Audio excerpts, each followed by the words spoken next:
M Q M جو ہے ان پہ کیسز کھلیں گے. آپ نے کیوں نہیں ڈیفینڈ کیا عدالت کے اندر اپنے رہنما کو؟ میری رائے میں تو استثناء مکمل ہے. جی ویلکم بیک ناظرین. ایک طرف تو حکومت کے اوپر این آر او کیس کے سلسلے میں دباؤ ہے، تو دوسری طرف حقانی گیٹ میں بھی حکومت ایک دباؤ کے شکار میں ہے. ابھی ہم چودھری صاحب سے بات کرتے ہیں کہ اس کو یہ کیسے دیکھتے ہیں کہ یہ جو نیا سلسلہ شروع ہوا ہے اس کے اوپر ان کا کیا ویو ہے. تو آپ نے سرمدہ اس کو میمو گیٹ سے حقانی گیٹ بنا دیا. جی میں نے کہا کہ شاید درست ہے. حقانی گیٹ بنا دیں. جی چودھری صاحب، ایک نیا دباؤ آیا گورنمنٹ کے اوپر، حسین حقانی صاحب کو مستعفی ہونا پڑا ایک میمو کے سلسلے میں، ایک سیکرٹ لیٹر جو ایلیجڈلی ڈیلیور کیا گیا. اور اس کی قانونی کیا پیچیدگیاں حقانی صاحب کے لیے، اور سیاسی تو ہیں ہی حکومت کے لیے. میں سمجھتا ہوں سرمد کہ آج میرا خیال ہے عارف کا اپنا ہی کالم بڑا ایک سنجیدہ کالم ہے اس معاملے میں، کیونکہ اور پریس میں سنجیدگی سے اس کو لینا چاہیے، کیونکہ کچھ زیب داستان کے لیے لوگ بڑھا بھی دیتے ہیں. ایک واقعے کا میں خود گواہ ہوں، اور اس میں حقانی کے ہاں وہاں واشنگٹن میں ایک چائے کی دعوت پہ میں گیا ہوا تھا. اس کی بات کو اتنا بڑھا چڑھا کہ وہاں بیچ میں کوئی سی آئی اے کے ایجنٹ بھی بیٹھے ہوئے تھے، اور اس میں خبر نہیں کیا کچھ بات ہو گئی، اور حقانی نے کیا کچھ کہہ دیا. اور کتنا حقانی نے بہرحال پاکستان کی میں سمجھتا ہوں کہ خدمت کی ہے پاکستان کی. اب وہ گرا ہوا ہے تو اب اس پہ ہر کوئی پتھر اٹھا کے اس کو مارنا شروع ہو گیا ہے، اور داستانیں بنائی جا رہی ہیں. لیکن معاملہ جو ہے اس کی ظاہر ہے سنجیدہ اور بڑی اونچے درجے کی، ہائی لیول کی، اونچی سطح کی تفتیش اس پہ ضرور ہونی چاہیے، کیونکہ کچھ بھی ہو دو تین باتیں تو واضح ہیں، اور وہ اگر سٹارٹنگ پوائنٹ لیں تو ان سے سنگینی اس معاملے کی سمجھ آ جاتی ہے، واضح ہو جاتی ہے. ایک تو یہ کہ جو طے شدہ بات ہے، سمجھیے کہ ثابت ہو چکی ہے کہ کم از کم منصور اعجاز سے ایک یہ میمورینڈم یادداشت جنرل جم جونز کی وساطت سے اور کے ذریعے ایڈمرل ملن تک پہنچی ہے. یہ واقعہ یہ اس حد تک تو مطلب مانتے ہیں سب کہ منصور اعجاز، جم جونز اور ملن، اور ایک یادداشت اس تک میمو اس تک پہنچا ہے. دوسری چیز جو کلیئر ہے کہ میمو کے جو قوائف ہیں اور مندرجات ہیں، اس کے جو کانٹینٹس ہیں، اس کے بارے میں بھی آج کوئی اختلاف نہیں کرتا. وہ کس نے لکھا کس نے لکھایا وہ ایک اور بات، پر اس کے کانٹینٹس کے بارے میں سب کو معلوم ہے کہ ملن کے میز پہ جو جم جونز نے منصور اعجاز کے ایما پہ جو دستاویز بھیجی، اس کے مندرجات کیا تھے یہ بھی واضح. اور اس میں جس قسم کی باتیں لکھی ہوئی تھیں وہ کہ نیوکلیئر پروگرام سے متعلق، ISI سے متعلق، فوجی قیادت سے متعلق، وہ اس دستاویز کے مندرجات کی حد تک کسی میں کوئی ابہام واقعی نہیں رہ گیا. ابہام اور جو چیز ابھی دریافت کرنی ہے کہ کیا منصور اعجاز خود اپنے ایک امریکن سٹیزن ہو کے اپنے آرمی چیف کو ایک ایسے معاملے پر جہاں امریکی ایک فوجی میدان جنگ میں ہے اور پاکستان اور افغانستان کو وہ تھیٹر آف وار سمجھتے ہیں، ایف پیک ریجن کو، اس جنگ میں کوئی ایک امریکن سٹیزن اپنے ہی آرمی چیف کو از خود اپنے طور پہ اپنے تئیں مس لیڈ کرنے کی کوشش کرے گا، گمراہ کرنے کی کوشش. چودھری صاحب آپ کہہ رہے ہیں کہ یہ میمو اصلی ہے؟ یہ میں نہیں کہہ رہا ہوں کہ میمو کے کانٹینٹس کی حقانی صاحب تو کہتے ہیں بھئی میں نے تو ڈکٹیٹ ہی نہیں کرایا. نہیں، وہی بات میں کہہ رہا ہوں. میں بالکل اس معاملے میں پوتر ہوں. عارف یہ بات صرف میں نے یہ کہی ہے کہ منصور اعجاز سے اس کا بذریعہ جنرل جم جونز، مائک ملن تک پہنچنا ایک حقیقت اور غیر متنازع بات ہے. اور دوسری بات جو ابھی کہ جو غیر متنازع ہو گئی جس میں ابہام نہیں ہے وہ کہ اس کے مندرجات کیا ہیں. یہ دو باتیں کانٹینٹس اینڈ ٹرانسمیشن فرام منصور اعجاز. اب منصور اعجاز کے پیچھے کون ہے, کس نے ڈکٹیٹ کیا یا کس نے لکھوایا اس سے, اس بارے میں یہ ظاہر ہے سنجیدہ تفتیش ہونی چاہیے. چودھری صاحب لیکن یہ حقانی صاحب بڑے گھاگ آدمی ہیں اور جو میمو کی جو کانٹینٹس ہیں اگر وہ پڑھیں وہ تو بڑے خوفناک ہیں. کوئی پاکستانی اہلکار اپنے اگر وہ صحیح الدماغ ہو تو وہ اس قسم کا میمو لکھ کے can he get away with murder? نہیں اگر تو جبکہ آپ کو معلوم ہے کہ ہماری جو افواج ہے ماشاءاللہ وہ پوری طرح مستعد ہے اور ان تک یہ بات چھپ نہیں رہنی تھی اگر آگے ایسا میمو لکھا جاتا تو.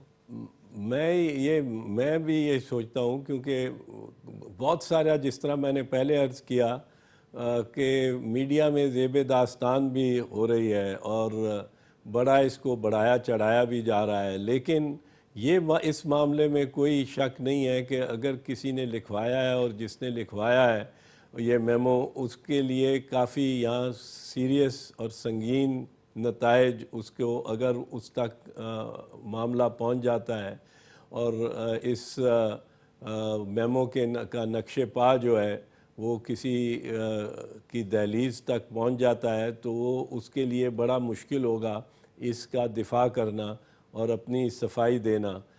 صفائی کا بہرحال حق ہونا چاہیے اور میرا خیال ہے کہ حسین حقانی نے یہ اچھا کیا ہے کہ اس نے وہ پاکستان آ گیا ہے اور آ کے وہ انکوائری فیس کر رہا ہے. اور دوسری بات جو اچھی کی ہے کہ جو اس نے استعفے کی اپنی پیشکش کر دی ہے پہلے ہی, اس کے استعفیٰ لیے جانے سے پہلے ہی, یہ دو باتیں اس کے حق میں جاتی ہیں. اور باقی اب یہ تو تفتیش بتائے گی کہ کیا واقعات ہیں کیا.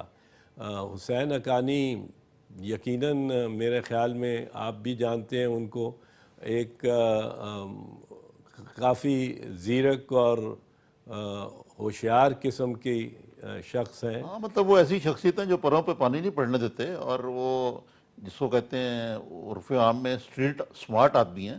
وہ ایسا اگر وہ ٹریپ ہوئے تو ایسا گنچا کھا گئے ہیں اور وہ بھی ایک ایسی شخص ہے جس کا اپنا ماضی جو ہے وہ خاصا ایسا ہے کہ وہ ایک پبلسٹی ہاؤنڈ ہی کہنا چاہیے اس شخص کو.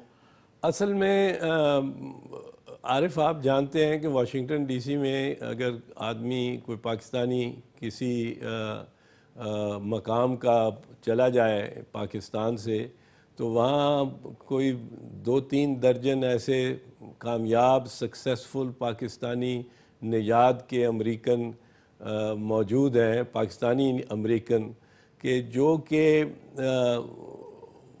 اس طرح پھرتے ہیں غالب کی مصداق کے کوئی لکھوائے ان کو خط, کوئی لکھوائے ان کو خط مگر تو ہم سے لکھوائے, ہوئی صبح اور گھر سے کان پر رکھ کر قلم نکلے.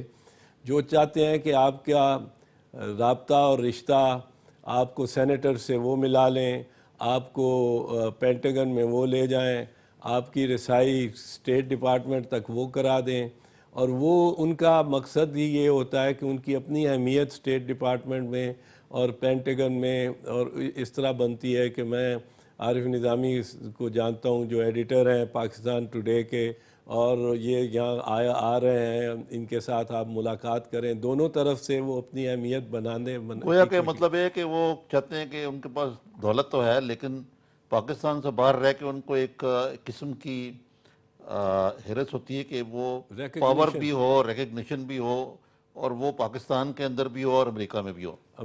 بالکل. سو اس لحاظ سے منصور اعجاز کو بھی جتنا معطوب کیا جا رہا ہے وہ ایک مائنڈ سیٹ ہے میرے خیال میں, جو کہ پرومیننس چاہتا ہے, خود نمائی چاہتا ہے, اور اس کے اپنے کریڈینشل جو ہیں اس کے اوپر بھی بہت زیادہ باتیں ہو رہی ہیں. چوہدری صاحب آپ کا بہت شکریہ کہ آپ نے وقت نکالا اس پروگرام کے لیے اور 2 اہم ایشوز کے اوپر جو آپ کی اپنی رائے تھی اس سے ناظرین کو آگاہ کیا. آپ کا بہت شکریہ ہمارے ساتھ اس پروگرام میں بات کرنے پر. Thank you sir. جی عارف صاحب, بہت ڈیٹیل میں چودھری ارتضاد صاحب نے بات کر دی. ایک نئی اپوائنٹمنٹ بھی ہو گئی. شہری رحمان صاحبہ جو ہیں وہ ایمبیسڈر بن کے جا رہی ہیں, چلی گئیں بلکہ جا رہی ہیں. آپ کا بھی وہ تب تک نہیں جائیں گی جب تک کہ ان کی جو کریڈینشلز ہیں وہ نہیں آتے. جی وہ ہو جائے گا. اس کا انہوں نے ٹائم لگتا ہے. ریزائن بھی کر دیا, اسپیکر کے پاس آ گیا. آپ کے پاس بھی کوئی فال کا طوطا ہے, فال نکالنے والا طوطا ہے جو یہ بتا سکتا کہ امریکہ میں نیا سفیر ہوگا نہیں بلکہ ہوگی؟ سرفراز صاحب دیکھیے, آپ بھی صحافی ہیں, میں بھی صحافی ہوں, کافی سفر ہم نے اکٹھے بھی طے کیا ہے. تو صحافی کا کام ہے تجزیہ کرنا حالات حاضرہ کا اور اس کی بنیاد پہ کچھ باتیں کرنا کہ حالات کی نہج کس طرف جائے گی. یہ قسمت کا حال جو فیوچرولوجی ہے, یہ میرا خیال ہے یہ ایک نئی ٹرینڈ شروع ہو گئی ہے صحافیوں میں, اور یہ ظاہر کرنا کہ ہم بڑے باخبر ہیں. تو وہ جادو وہ ہوتا ہے جو سر چڑھ کے بولیں. اور بات یہ ہے کہ جو اب تو دیکھیں نا, صحافت کے پیشے میں بہت سارے ایسے خواتین و حضرات بھی آ گئے جو اسٹرکٹلی اسپیکنگ میں ان کو جرنلسٹ مانتا ہی نہیں ہو. لیکن بہرحال ہر ایک انسان کا اپنا مقام ہے. تو میرے پاس تو نہ کوئی ایسا طوطا ہے جو فال نکال سکے. میں تو بڑا ایک جو میری ناقص عقل میں آتا ہے وہ ہم بات کر دیتے ہیں. مطلب انالیسس کرنا کام ہے جہاں تک صحافی شہری کا. رحمان صاحبہ کا تعلق ہے, یہ ایک بڑی اچھی اپوائنٹمنٹ ہے, اور مقصد ہے کہ ایک لحاظ سے یہ کہنا چاہیے کہ ڈارک ہارس جس کو کہتے ہیں, ہارس تو نہیں ہے بہرحال, وہ ایک بڑی اٹریکٹیو خاتون بھی ہیں, اور وہ اپنے آپ کو رکھ رکھاؤ بھی ہے ان میں, وہ اچھی ہوسٹس بھی ہیں یعنی سوشلی اسپیکنگ. پھر بطور شخصیت کے وہ, میں ان کو سیاستدان سے زیادہ ایکٹیوسٹ سمجھتا ہوں. وہ ایک ضمیر کی قیدی بھی ہیں اس لحاظ سے کہ مثلا انہوں نے دیکھا ہوگا کہ پاکستان میں انہوں نے جو ان کی جو لیجسلیشن کا ریکارڈ ہے وہ بڑا درخشاں ہے. جی بہت زیادہ انہوں نے.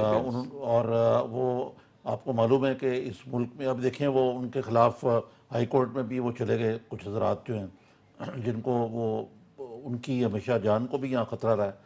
تو انہوں نے بڑی بہادری اور خندہ پیشانی سے یہ چیزیں کی ہیں, اور ایک قابل خاتون بھی ہیں, اور اس لحاظ سے ان کی اپوائنٹمنٹ پہ آپ نے دیکھا ہوگا کوئی تنازع نہیں کھڑا ہوا. جی عارف صاحب اس پہ ذرا کنٹینیو کریں گے. ناظرین یہاں پہ لیں گے ہم ایک چھوٹا سا بریک, اور جب بریک سے واپس آئیں گے تو ہمارے ساتھ ہوں گے مسلم لیگ کاف کے سیکریٹری جنرل جناب مشاہد حسین صاحب, اور اس مسئلے کے اوپر جس کو ہم نے ابھی اعتزاز صاحب سے بھی ڈسکس کیا, میری مراد حقانی گیٹ پہ ہے, اور وقفے سے واپسی پہ ہم اس پہ اس بات پہ بھی بات کریں گے کہ جو سیاسی اور عسکری قیادت کے درمیان ایک تھوڑی سی فرکشن نظر آ رہی ہے, اس کے کیا نتائج مرتب ہوں گے ملکی سیاست پہ. ہمارے ساتھ رہیے. ہمارے ہاں ہوا ہے کہ جب کوئی خوف یا خدشہ پیدا ہوتا ہے سویلین منتخب حکومت کو, تو وہ امریکہ کی طرف رخ کرنے کی کوشش کرتے ہیں. آئی ایس آئی اور پینٹاگون کے درمیان جو تعلقات ہیں اب کچھ پہلے سے بہتر لگ رہے ہیں مجھے. سپریم کورٹ میں صرف مقصد سیاسی پوائنٹ سکورنگ کا ہے.